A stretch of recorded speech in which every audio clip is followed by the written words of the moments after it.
And welcome back to Keeping It Crypto. Things are looking pretty good out there. We have Bitcoin breaking up over 23,000, Ethereum over $1,600, and Dogecoin ready to tap that 8 cent mark. Things are looking really good all throughout the market. I've been posting on my Twitter feed at night around 9 p.m. Eastern Standard Time the best 5 increases and the best 5 decreases for the day as far as cryptocurrencies. And we've had some nice coins showing up. Take a look at our Twitter profile and see how things are looking. In America, we have the playoffs. I am not really rooting for anyone, but I just love to see good football. There's been a lot of great games out there. I haven't really seen too much promoting cryptos, but we know that for sure sponsors are out there trying to get on the field. Things definitely are looking pretty nuts out there. So tonight's topic, we're going to be discussing countries that are at economic risk all around the world. Things are looking pretty crazy out there. The United Nations Conference on Trade and Development warns of policy-based global recession. And you already know that a lot of countries around the world are facing terrible economic disasters. Countries like Sri Lanka, Laos, Ghana, Turkey, Sudan, Malawi, Argentina, South Sudan, Egypt, Pakistan, Sierra Leone, and Haiti are all developing countries that against the US dollar are depreciating, and their currencies are really looking bad. I'm sure that folks who are residents of those countries wish that they purchased Bitcoin, and purchasing Bitcoin would have definitely saved them from becoming poor again. It's the hard truth of the reality. You have the Sri Lankan dollar down 77.8% from January to July of 2022, coming in at number one, Laos at number two at 34.4%, Ghana at 32.1%, Turkey at 31.4%, Sudan at 29.7%, Malawi at 25.4%, Argentina at 23.1%, South Sudan at 20.3%, Egypt at 19.8%, Pakistan at 17.5%, and Sierra Leone at 17.3%. These numbers, they definitely show governments that cannot manage their financial policies correctly. And what the United Nations Conference of Trade are saying is that this is a policy-based global recession that they're warning about. And it is possible that it will inflict worse damage than the financial crisis of 2018, COVID-19, and that is definitely something not to sneeze about. I don't know if you were alive in the 2008 financial crisis and are aware of exactly what that meant. You definitely be pretty young, about 14, 15 or something like that. If you are that age and you're watching this and you have any idea what that was like, then definitely it's not something that we want to go worse than, because in my opinion we're heading towards a depression at the time. People were definitely talking about that. It was kind of a surprise that Obama came in and changed the economics outlook amongst most people. So that's definitely something that I don't want to repeat. Definitely don't want to be worse. A lot of people fear the looming disaster with Ukraine and Russia. However, you can see that the way things are placed, it's anybody's game. What's going to happen this year? Something major definitely will happen this year. However, what exactly it is, couldn't tell you. That's something way more to ask for in the sense of the economies that are doing well, the major ones, America, North America, Canada, South America, Europe, the stable countries are having a difficult time themselves. Now, the countries that are unstable, it's like a burning heap of fire right now. So, um, Ukraine, as disastrous as it is, the best outcome would be for Vladimir. And obviously, this is not. I'm not a politician, but a lot of folks would prefer them to figure it out somewhere and come to a negotiation of peace. Uh, it may not be the exact thing that the Ukrainians want, but it's better than the world going to war over Ukraine. And I honestly, I can tell you that borders mean really nothing as far as my view is of how the world works. Borders don't mean anything as far, I mean, to the individual person. It does to a government. It does to a military. But for the average person, a border doesn't really matter. So if you're looking at imminent death, a lot of folks, I mean, dying over an imaginary line is not something ideal, in my opinion. There are more concerning things in the world. Global warming. I love Elon Musk's urgency to go interplanetary and move off of just the Earth.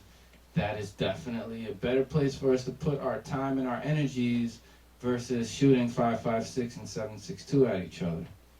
So the countries that are really at turmoil, the thing about that is, there's always an economic crisis going on somewhere. The countries that I listed are just some countries. There are tons of other countries that are having economic disasters as well. However, those countries were highlighted for the year of 2022, and the ranking comes from, I say again, the value versus the United States dollar. That's where those numbers come from. So in 2022, they had the highest depreciation as far as their currency versus the dollar, and that's why they made it on those lists, Sri Lanka being the top of that list, Haiti being at the bottom of that list. So as far as Bitcoin and crypto comes into the mix with all of this, I don't see, as I say, there is over 22,000 coins. A lot of them have to go away. There's going to be tons of regulation. However, these coins are things that people in these countries are going to be dependent on, because the exchange rate that they're going to be able to have will most likely be and not to say that the financial part of it is the most important thing, and that's the thing where we are at crypto, with it being speculative and also a technology, is someone from Sri Lanka can have X amounts of money, and yeah, hopefully they buy some Stellar Lumens or some Cardano, and it goes up 100%, and they have 100% on their money. But what the real value is that the value of what they have for their country versus what they have in Cardano is going to be a globally recognized price. So if it's $5 when they bought it, it's $5 when they go to any other country. As long as they go there and they have some way of spending those cryptos or transacting it into fiat, then they at least stored their value, or they actually made a good investment decision and made money. Obviously, they can lose money as well. The percentage versus the debasing, devaluing of their home country's currency to what the crypto actually went down. That number obviously has a difference, but these are things that people in these countries are thinking about now as they watch hyperinflation. The food prices go up, the gas prices go up, their daily expenses going up, the standard of living is just going sky high for them, and they need to find out a viable option of how they are going to either live in the current place that they are or how they're going to move somewhere else. And these are all things that crypto is starting to assist folks with deciding when the country that they live in have an economic disaster. Currencies such as Bitcoin, they are designed for this purpose. So obviously, in my opinion, in the long run, Bitcoin is going to do far better than any other currency when it comes to using it for this purpose. However, there are going to be people who make and lose money deciding of the other 22,000 coins that are out there. So for folks in Sri Lanka, in Laos, Haiti, South Sudan, my plea to you would be to take some of your funds and convert it into Bitcoin. That will probably save you from your own economic collapse. How you're able to do so, I'm not certain. Every country has different apps that are available to them, different technologies that are available to them, and that obviously will have something to do with how you're going to be able to ultimately get your money into crypto. But definitely try to figure that out, because no matter what happens in the future, Bitcoin isn't going to go away. It's going to be here for the long term. Whether it's regulated, banned, whatever you can imagine, it's still going to be available. The value of it is not something that I know. However, the technology is something that is not going to be disappearing in the middle of the night, like Sam Bankman-Fried's FTX debacle. I am happy that they put a new CEO in there. However, I feel like once you burn a certain bridge with investors, it is very hard to get that trust back. People are very hesitant with their money, and to sit there and just let it slide that the head of this company has so much leverage to commit so much corruption, it's unimaginable that you would think that that company doesn't have to be completely uprooted from the top bottom in order for it to ever even possibly be rebuilt, and still it would have a difficult time to do so. Alright, I'm about to go live on Instagram. Going live on Instagram. This shall be fun. Alright, finally, we are now live on Instagram. Okay, let's see if we get anyone popping up in our Instagram feed.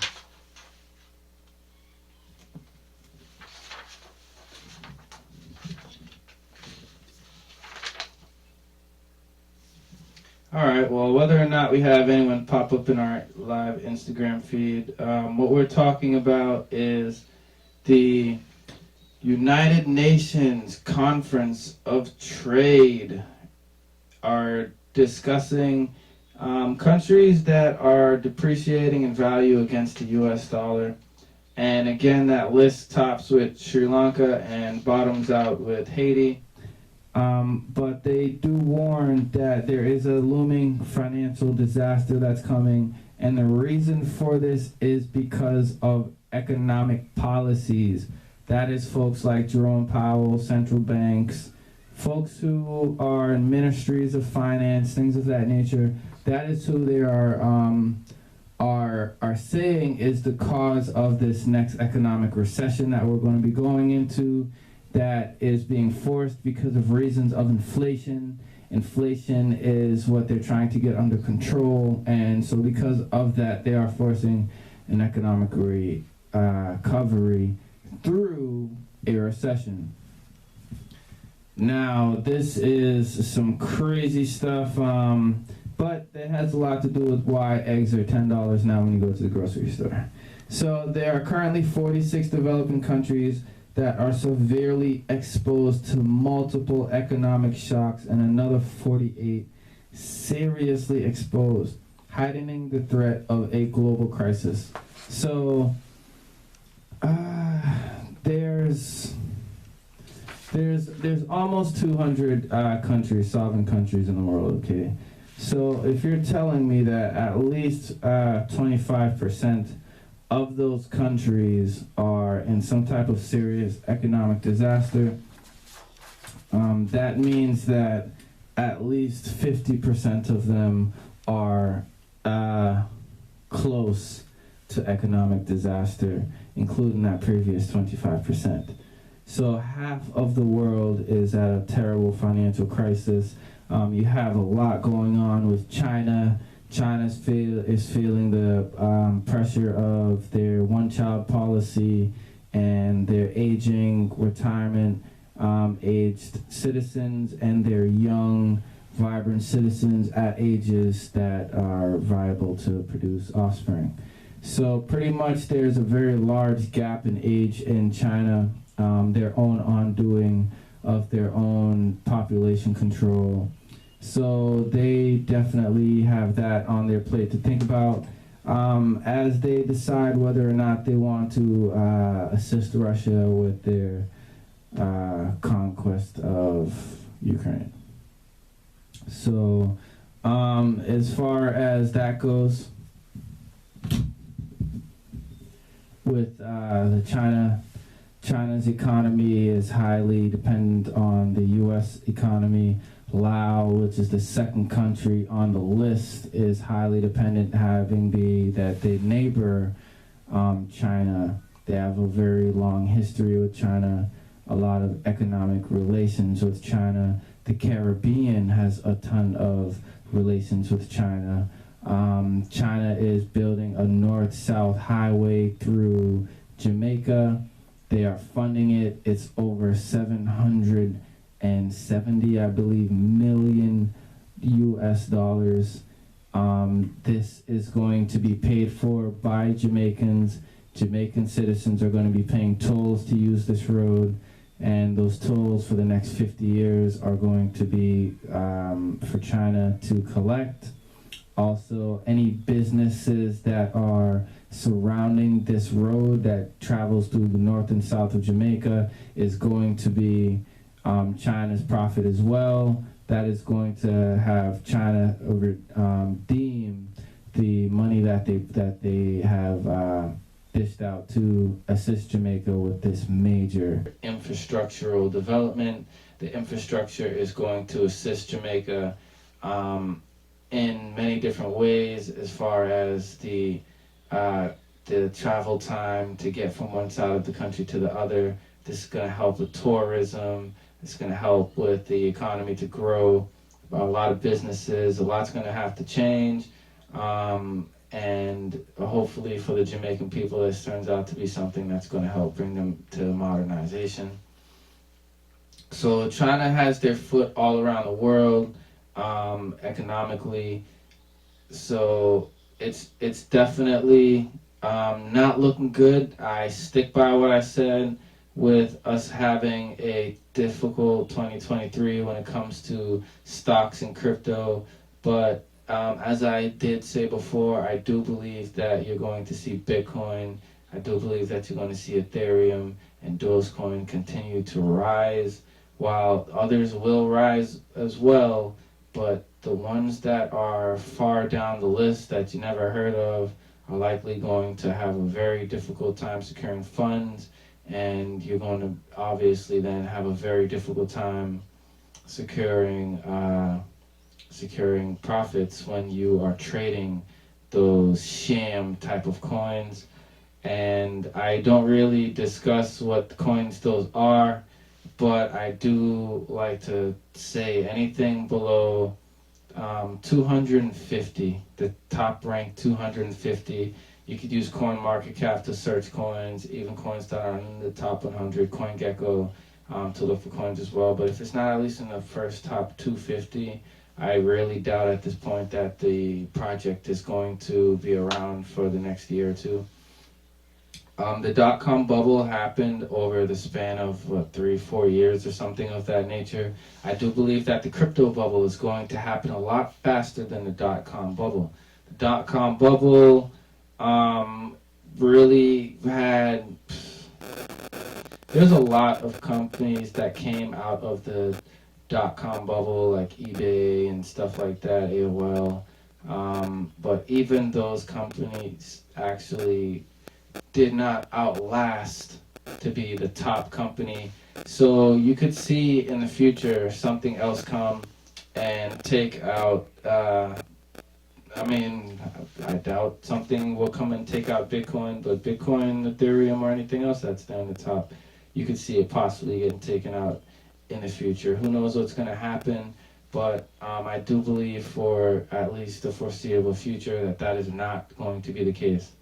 So pretty much that's what we have about the countries at risk.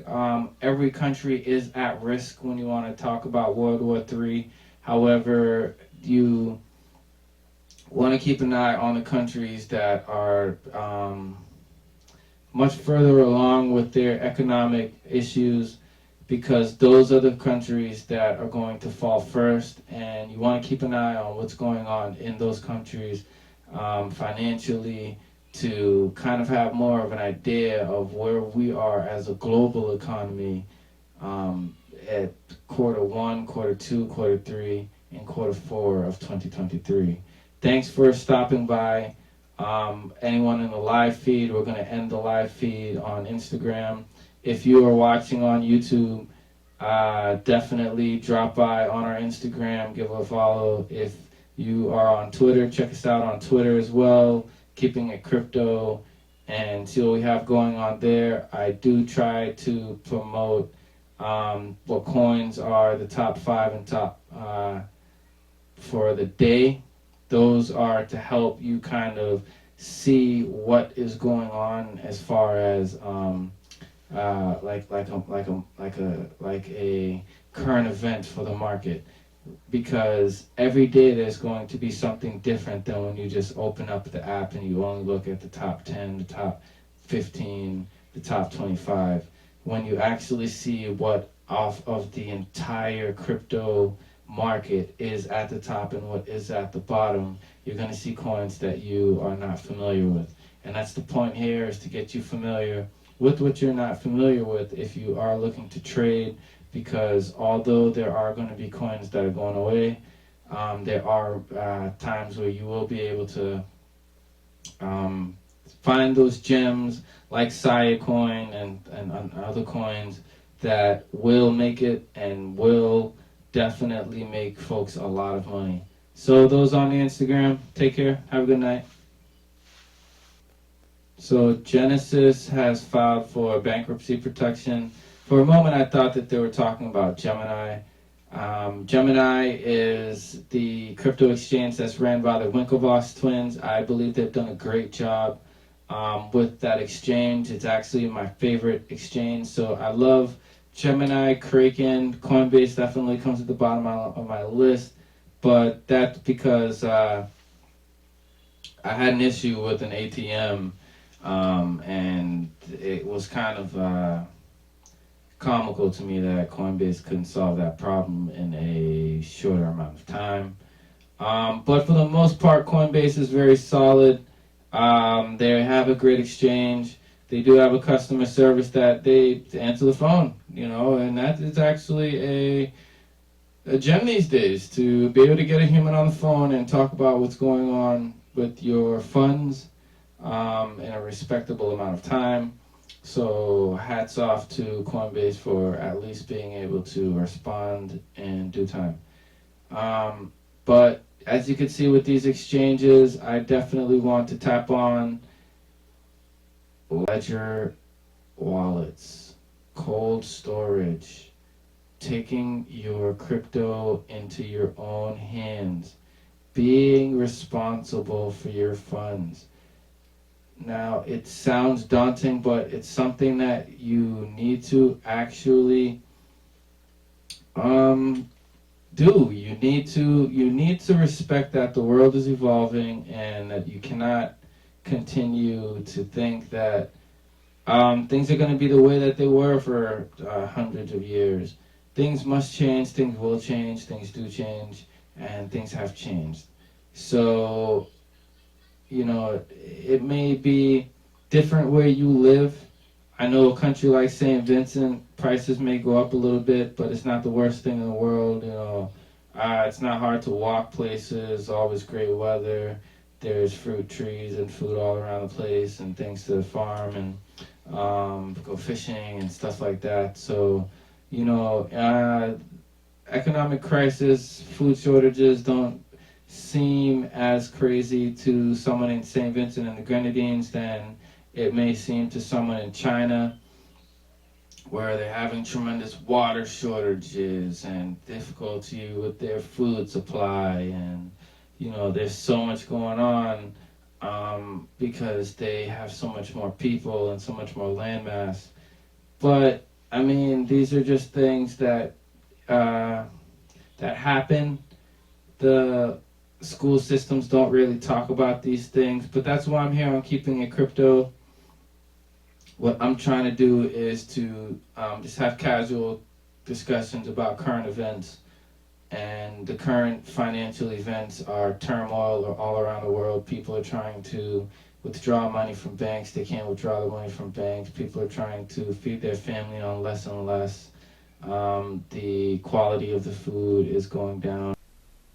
All right, folks, that pretty much wraps up everything that we want to talk about with the countries at risk around the world. Apart from that, what's really going on is we are seeing a little bit of a bull market. The cryptos are up about 10 to 12% from the last video that I put out. We have Bitcoin breaking over 23,000, which at this point, it seems like it's in a price discovery pattern. We can't really say it's going to go up or down at this point. I have no idea, but something definitely is becoming a micro catalyst. We are in still dead cat bounce type of territory, but who knows what's going to happen, especially with all the poor economic data that's coming out. You never know. Bitcoin might explode. So keep your eye out for it. Obviously, don't invest the world on it and everything you have. And just, check it every now and again. See what's going on. Check on the channel. See what I'm talking about. Check me out on Twitter. Check me out on Instagram. And, just keep your ears open. And you should be fine. Okay? So, good to see everybody. Please come on back next video. Drop a like if you haven't done so already. Subscribe and share this video. Take care.